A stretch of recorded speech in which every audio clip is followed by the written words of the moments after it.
राधे राधे। जय श्री कृष्णा। प्रिय भक्तों, आप सभी भक्तों का आपके अपने YouTube चैनल अंश भक्ति पर हार्दिक स्वागत है। आज है 13 अप्रैल 2025 दिन रविवार, वैशाख मास कृष्ण पक्ष की प्रतिपदा तिथि है और यह तिथि पूर्ण रात्रि तक रहेगी। यदि आज आप कोई शुभ कार्य करना चाहते हैं तो राहु काल का समय जरूर नोट कर लीजिए, क्योंकि इस समय कोई भी शुभ कार्य नहीं किया जाता। आज राहु काल शाम 5:10 से 6:46 तक रहेगा। भक्तों, आज से वैशाख मास की शुरुआत हो रही है। यह हिंदू कैलेंडर का दूसरा महीना होता है और इसे धर्म, भक्ति और तप का प्रतीक कहा गया है। वैशाख माह में भगवान श्री कृष्ण की आराधना का विशेष फल मिलता है। बात करें वैशाख माह की तो इसे अत्यंत पुण्यदायी और शुभ माना जाता है। वैशाख माह का संबंध विशाखा नक्षत्र से होता है, इसीलिए इस महीने को वैशाख माह कहते हैं। विशाखा नक्षत्र के स्वामी देवगुरु बृहस्पति है और देवराज इंद्र भी है। इसी कारण इस पूरे महीने में स्नान, दान, व्रत और पूजा पाठ करने का विधान है। वैशाख महीने में भगवान विष्णु के अवतारों की विशेष रूप से पूजा करने की परंपरा है। इस पवित्र महीने में भगवान के परशुराम, नरसिंह, कूर्म और बुद्ध अवतार की पूजा की जाती है। वैशाख माह में अक्षय पुण्य देने वाली अक्षय तृतीया, वरुथिनी एकादशी, वैशाख अमावस्या, शनि जयंती, बुद्ध पूर्णिमा, सीता नवमी, परशुराम जयंती, नरसिंह जयंती, मोहिनी एकादशी आदि त्योहार आते हैं। इस माह को माधव नाम से भी जाना जाता है।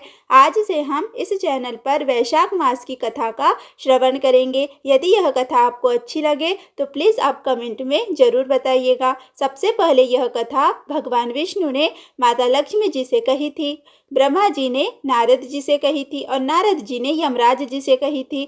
अब वही कथा यमराज जी एक ब्राह्मण से कहते हैं। उसी कथा का आज हम रसपान करेंगे।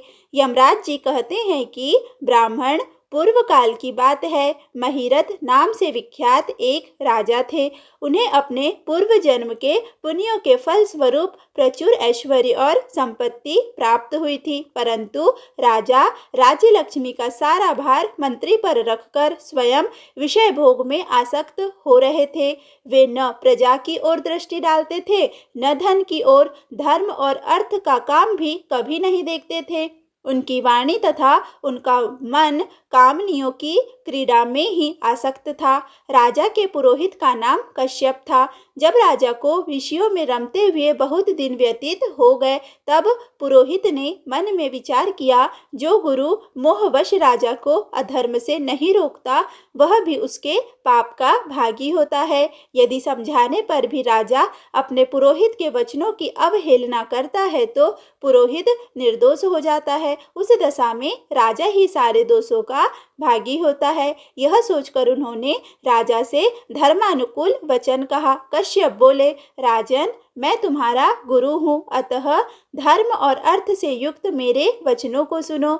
राजा के लिए यही सबसे बड़ा धर्म है कि वह गुरु की आज्ञा में रहे। गुरु की आज्ञा का आंशिक पालन भी राजाओं की आयु, लक्ष्मी तथा सौख्य को बढ़ाने वाला है। तुमने दान के द्वारा कभी ब्राह्मणों को तृप्त नहीं किया, भगवान श्री विष्णु की आराधना भी नहीं की, कोई व्रत, तप, तपस्या तथा तीर्थ भी नहीं किया।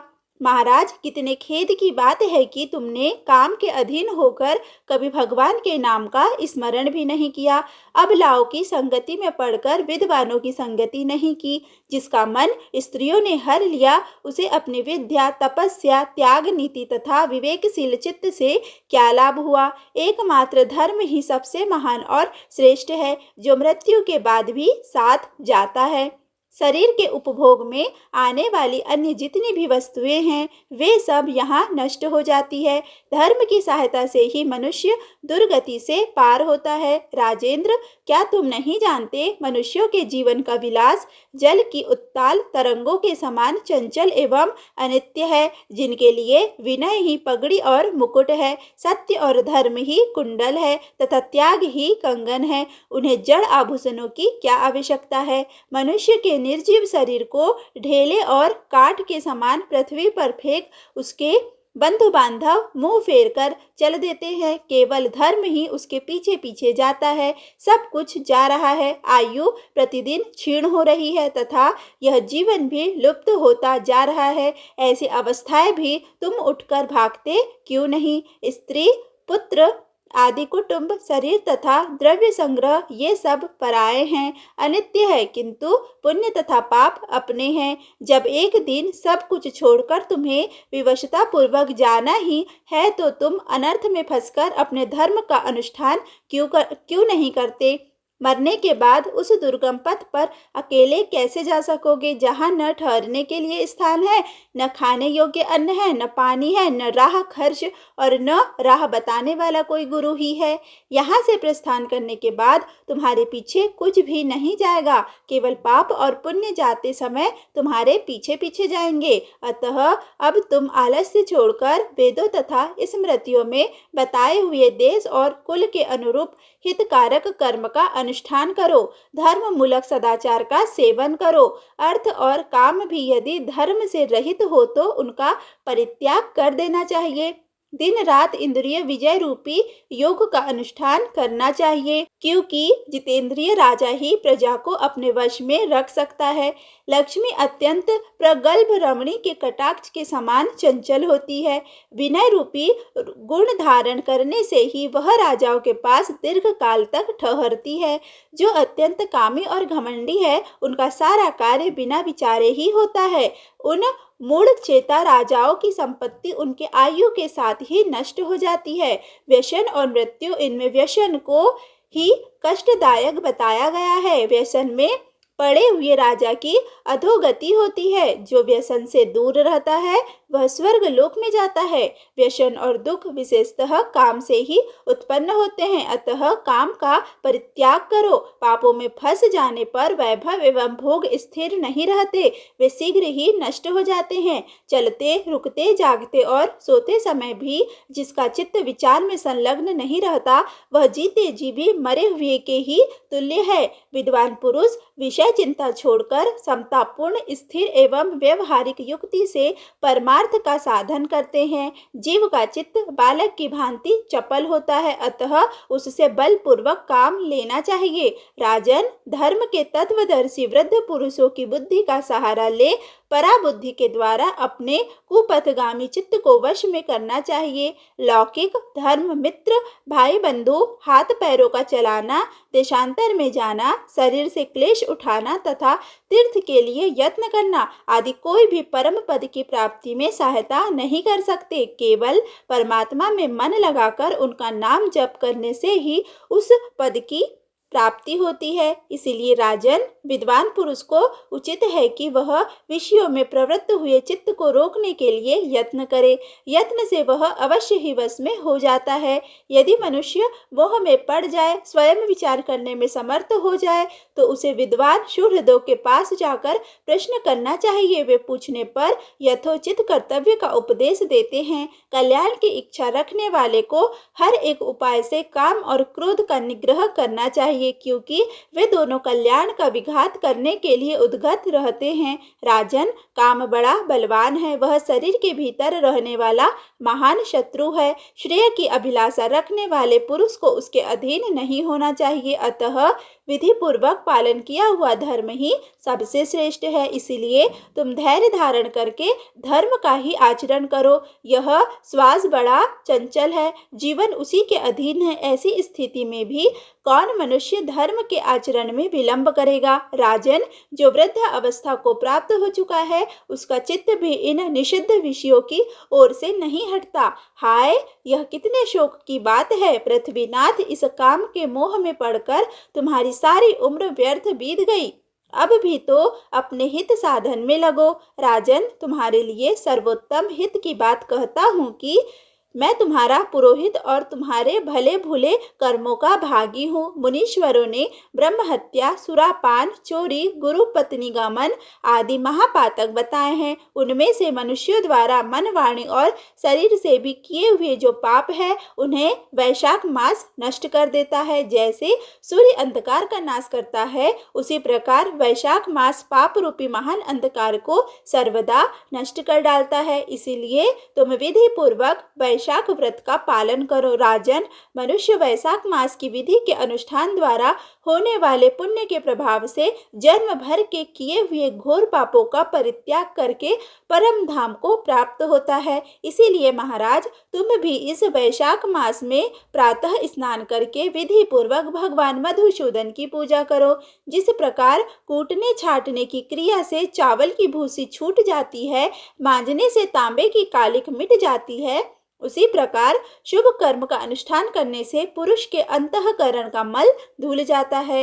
राजा ने कहा, सौम्य स्वभाव वाले गुरुदेव, आपने मुझे वह अमृत पिलाया जिसका आविर्भाव समुद्र से नहीं हुआ है। आपका वचन संसार रूपी रोग का निवारण तथा दुर्व्यसनों से मुक्त कराने वाला द्रव्य भिन्न औषध है।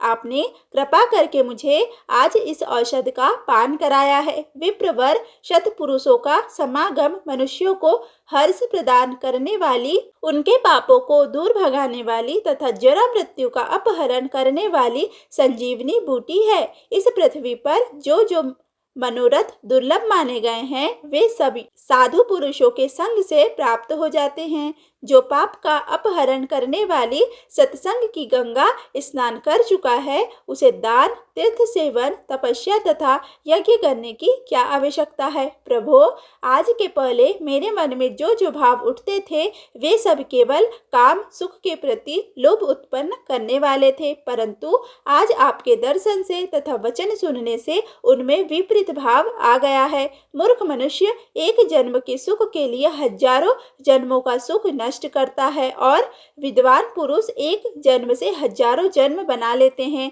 हाय हाय, कितने खेद की बात है कि मुझ मूर्ख ने अपने मन को सदा काम जनित रस के आस्वादन सुख में ही फंसाए रखने के लिए कभी कुछ भी आत्म कल्याण का कार्य नहीं किया। अहो, मेरे मन का कैसा मोह है, जिससे मैंने स्त्रियों के फेर में पड़कर अपने आत्मा को घोर विपत्ति में डाल दिया, जिसका भविष्य अत्यंत दुखमय है तथा जिससे पार पाना बहुत कठिन है। भगवान, आपने स्वतः संतुष्ट होकर अपनी वाणी से आज मुझे मेरी स्थिति का बोध करा दिया। अब उपदेश देकर मेरा उद्धार कीजिए। पूर्व जन्म में मैंने कोई पुण्य किया था जिससे आपने मुझे बोध कराया है। विशेषतः आपके चरणों की धूलि से आज मैं पवित्र हो गया। वक्ताओं में श्रेष्ठ, अब आप मुझे वैशाख मास की विधि बताइए। कश्यप जी बोले, राजन, बुद्धिमान पुरुष को चाहिए कि वह बिना पूछे अथवा अन्यायपूर्वक पूछने पर किसी को उपदेश न दे। लोक में जानते हुए भी जड़वत अनजान की भांति आचरण करे, परंतु विद्वानों, शिष्यों, पुत्रों तथा श्रद्धालु पुरुषों को उनके हित की बात कृपा पूर्वक बिना पूछे भी बतानी चाहिए। राजन, इस समय तुम्हारा मन धर्म में स्थित हुआ है, अतः तुम्हें वैशाख स्नान के उत्तम व्रत का पालन कराऊंगा। तदंतर पुरोहित कश्यप ने राजा महिरथ से वैशाख मास में स्नान, दान और पूजन कराया। शास्त्र में वैशाख स्नान की जैसी विधि उन्होंने देखी थी, उसका पूरा पूरा पालन कराया। राजा महिरथ ने भी गुरु की प्रेरणा से उस समय विधि पूर्वक सब नियमों का पालन किया तथा माधव मास का जो जो विधान उन्होंने बताया, यह सब आदर पूर्वक सुना। उन नृप श्रेष्ठ ने प्रातः काल स्नान करके भक्ति भाव के साथ पाद और अर्घ आदि देकर श्री हरि का पूजन किया तथा नैवेद्य भोग लगाया। यमराज जी कहते हैं कि ब्राह्मण तत्पश्चात राजा के ऊपर काल की दृष्टि पड़ी। अधिक मात्रा में रति का सेवन करने से उन्हें क्षय रोग हो गया, जिससे उनका शरीर अत्यंत दुर्बल हो गया। अंत तो गत्वा उनकी मृत्यु हो गई। उस समय मेरे तथा भगवान विष्णु के दूत भी उन्हें लेने पहुंचे। विष्णु दूतों ने ये राजा धर्मात्मा है यूं कहकर मेरे सेवकों को डांटा और स्वयं राजा को विमान पर बैठाकर वे वैकुंठ लोक में ले गए। वैशाख मास में प्रातः काल स्नान करने से राजा का पातक नष्ट हो चुका था। भगवान विष्णु के दूत अत्यंत चतुर होते हैं। वे भगवान की आज्ञा के अनुसार राजा महिरथ को नरक मार्ग के निकट से ले चले। जाते जाते राजा ने नरक में पकाए जाने वाले घोर चित्कार करने वाले नारकीय जीवों का आर्तनाद सुना। कहाड़ में डालकर औटाए जाने वाले पापियों का क्रंदन बड़ा भयंकर था। सुनकर राजा को बड़ा विस्मय हुआ। वे अत्यंत दुखी होकर दूतों से बोले, जीवों के करहाने की यह भयंकर आवाज क्यों सुनाई दे रही है? इसमें क्या कारण है? आप लोग सब बातें बताने की कृपा करें। विष्णु दूत बोले, जिन प्राणियों ने धर्म की मर्यादा का परित्याग किया है, जो पापाचारी एवं पुण्यहीन है, वे तामिश्र आदि भयंकर नरकों में डाले गए हैं। पापी मनुष्य प्राण त्याग के पश्चात यमलोक के मार्ग में आकर भयानक दुख भोगते हैं। यमराज के भयंकर दूत उन्हें इधर उधर घसीटते हैं और वे अंधकार में गिर पड़ते हैं। उन्हें आग में जलाया जाता है, उनके शरीर में कांटे चुभाए जाते हैं, उनको आरी से चीरा जाता है तथा वे भूख प्यास से पीड़ित रहते हैं। पीप और रक्त की दुर्गंध के कारण उन्हें बार बार मूर्छा आ जाती है। कहीं वे खौलते हुए तेल में अटाए जाते हैं, कहीं उन पर मूसलों की मार पड़ती है और कहीं तपाए हुए लोहे की शिलाओं पर डालकर उन्हें पकाया जाता है। कहीं वमन, कहीं पीप और कहीं रक उन्हें खाने को मिलता है। मुदा की दुर्गंध से भरे हुए करोड़ों नरक है, जहाँ शरपत्र वन है, शिलापात के स्थान है, जहाँ पापी शिलाओं पर पटके जाते हैं तथा वहाँ की समतल भूमि भी आग से तपी होती है। इसके सिवा गर्म लोहे के खौलते हुए तेल के, मैदों के तपे हुए स्तंभ के तथा कूट सालमली नाम के भी नरक है। छुरे, कांटे, कील और उग्र ज्वाला के कारण क्षोभ एवं भय उत्पन्न करने वाले बहुत से नरक है। कहीं तपी हुई वैतरणी नदी है, कहीं पीप से भरे हुए अनेकों कुंड है। इन सब में पृथक पृथक पापियों को डाला जाता है। कुछ नरक ऐसे हैं जो जंगल के रूप में है, वहाँ के पत्ते तलवार की धार के समान तीखे हैं। इसी से उन्हें असी पत्रवन कहते हैं। वहां प्रवेश करते ही नर नारियों के शरीर कटने और छिलने लगते हैं।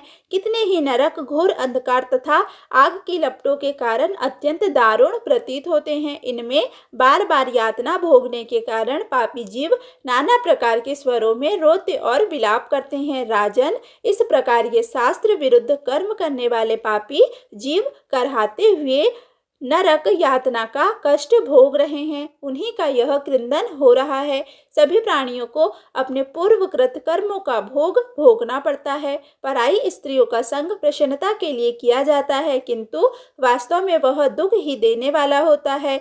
2 घड़ी तक किया हुआ विषय सुख का आस्वादन अनेक कल्पों तक दुख देने वाला होता है।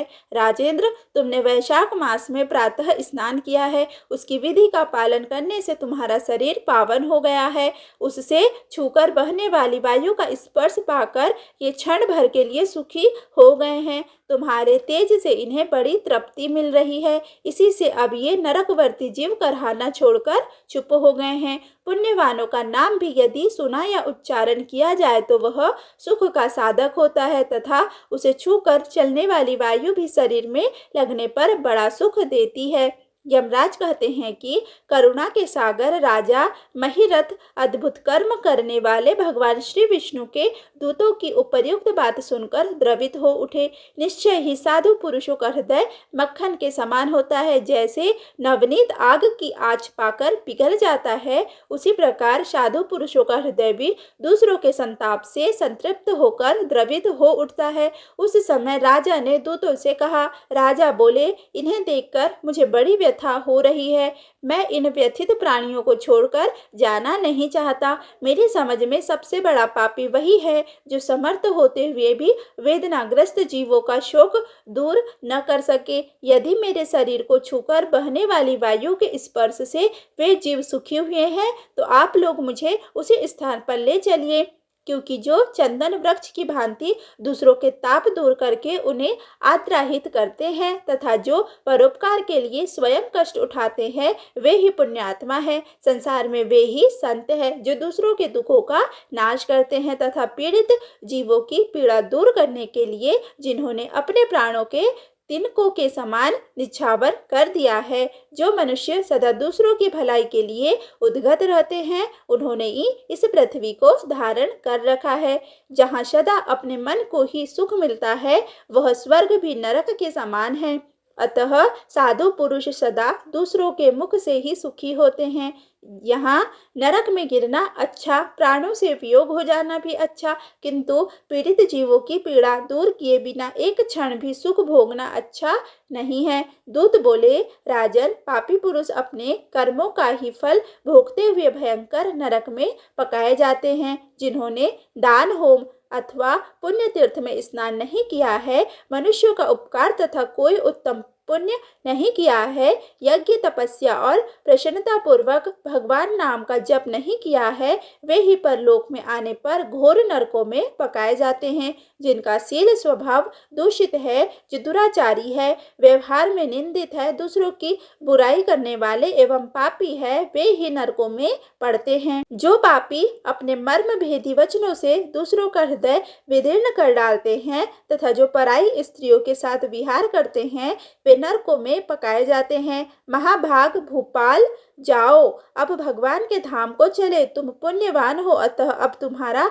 यहाँ ठहरना उचित नहीं है। राजा ने कहा, विष्णु दूतगण, यदि मैं पुण्यात्मा हूँ तो इस महाभयंकर यातना मार्ग में कैसे लाया गया? मैंने कौन सा पाप किया है तथा किस पुण्य के प्रभाव से मैं विष्णु धाम को जाऊंगा? आप लोग मेरे इस संशय का निवारण करें। दूत बोले, राजन, तुम्हारा मन काम के अधीन हो रहा था, इसलिए तुमने कोई पुण्य यज्ञ अनुष्ठान अथवा यज्ञ वशिष्ठ अन्न का भोजन नहीं किया है, इसीलिए तुम्हें इस मार्ग से लाया गया है। किंतु लगातार 3 वर्षों तक तुमने अपने गुरु की प्रेरणा से वैशाख मास में विधि पूर्वक प्रातः काल स्नान किया है तथा महापापों और अति पापों की राशि का विनाश करने वाले भक्त वत्सल विश्वेश्वर भगवान मधुसूदन की भक्ति पूर्वक पूजा की है। यह सब पुण्यों का सार है। केवल इस एक ही पुण्य से तुम देवताओं द्वारा पूजित होकर श्री विष्णु धाम को ले जाए जा रहे हो।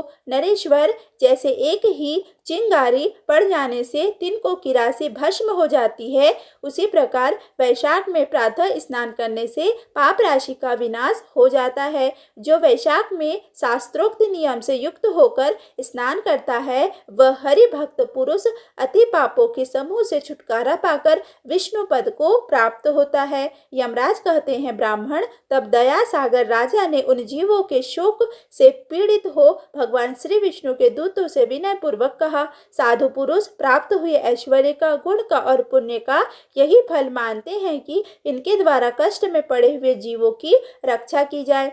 यदि मेरा कुछ पुण्य है तो उसी के प्रभाव से ये नरक में पड़े हुए जीव निष्पाप होकर स्वर्ग को चले जाए और मैं इनकी जगह नरक में निवास करूं।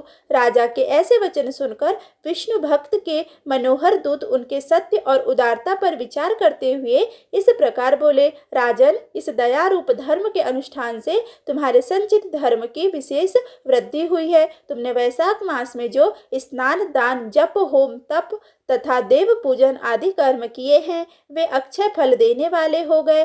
जो वैशाख मास में स्नान दान करके भगवान का पूजन करता है वह सब मनोकामनाओं को प्राप्त होकर श्री विष्णु धाम को चला जाता है। एक ओर तप, दान और यज्ञ आदि की शुभ क्रियाएं और एक ओर विधि पूर्वक आचरण में लाया हुआ वैशाख मास का व्रत हो तो यह वैशाख मास ही महान है। राजन, वैशाख मास के एक दिन का भी जो पुण्य है वह तुम्हारे लिए सब दानों से बढ़कर है। दया के समान धर्म, दया के समान तप, दया के समान दान और दया के समान कोई मित्र नहीं है। पुण्य का दान करने वाला मनुष्य सदा लाख गुना पुण्य प्राप्त करता है। विशेषतः तुम्हारी दया के कारण धर्म की अधिक वृद्धि हुई है। जो मनुष्य दुखित प्राणियों का दुख से उद्धार करता है वही संसार में पुण्यात्मा है। उसे भगवान नारायण के अंश से उत्पन्न समझना चाहिए। वीर वैशाख मास की पूर्णिमा को तीर्थ में जाकर जो तुमने सब पापों का नाश करने वाला स्नान दान आदि पुण्य किया है उसे विधिवत भगवान श्री हरि को साक्षी बनाकर 3 बार प्रतिज्ञा करके इन पापियों के लिए दान कर दो, जिससे ये नरक से निकलकर स्वर्ग को चले जाए। हमारा तो ऐसा विश्वास है कि पीड़ित जंतुओं को शांति प्रदान करने से जो आनंद मिलता है उसे मनुष्य स्वर्ग और मोक्ष में भी नहीं पा सकता। सौम्य, तुम्हारी वृद्धि दया एवं दान में दृढ़ है। इसे देखकर हम लोगों को भी उत्साह होता है। राजन, यदि तुम्हें अच्छा जान पड़े तो अब बिना विलंब किए इन्हें वह दान पुण्य प्रदान करो जो नरक यातना के दुख को दग्ध करने वाला है।